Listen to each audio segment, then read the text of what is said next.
कैसा ये जादू किया, यीशु जी तुमने कैसा ये जादू किया। हम तेरे हो गए एक मुलाकात में, यीशु जी तुमने कैसा ये जादू किया। हम तेरे हो गए एक मुलाकात में, यीशु जी तुमने कैसा ये जादू किया। हम तेरे हो गए एक मुलाकात में, अपना दीवाना मुझको बना ही लिया, अपना दीवाना मुझको बना ही लिया। ले लिया दिल मेरा बातों ही बातों में, यीशु जी तुमने कैसा ये जादू किया। हम तेरे हो गए एक मुलाकात में।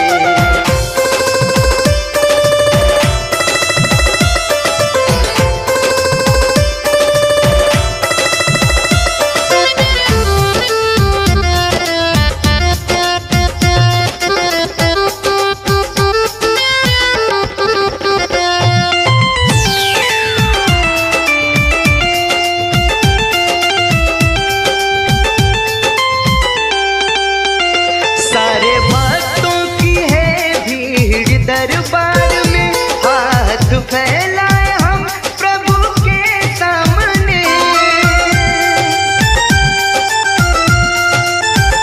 सारे भक्तों की है भीड़ दरबार में, हाथ फैलाए हम प्रभु के सामने।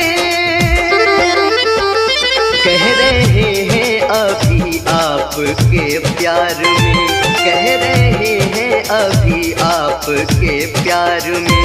आओ आओ जरा ऐ मेरे नासरा, यीशु जी तुमने कैसा ये जादू किया।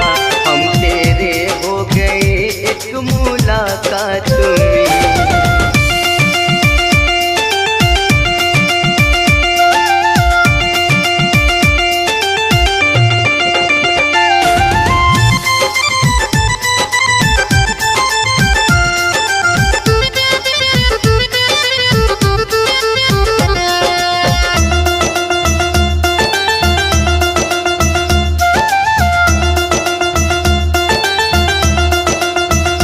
छवि निराली तेरी और गजब की अदा, इन अदाओं पे सारा जहां है फिदा।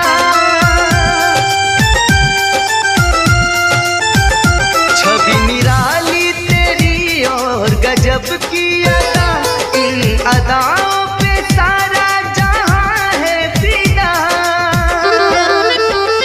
कितने आशिक हुए इस अदा पे तेरी, कितने आशिक हुए इन अदा पे तेरी। सब दीदा हो गए इस करिश्मात में, यीशु जी तुमने कैसा ये जादू किया। हम तेरे हो गए एक मुलाकात में, यीशु जी तुमने ये कैसा जादू किया। हम तेरे हो गए एक मुलाकात में, अपना दीवाना मुझको बना ही लिया, अपना दीवाना मुझको बना ही लिया। ले लिया दिल मेरा बातों ही बातों में, यीशु जी तुमने कैसा ये जादू किया। हम तेरे हो गए एक मुलाकात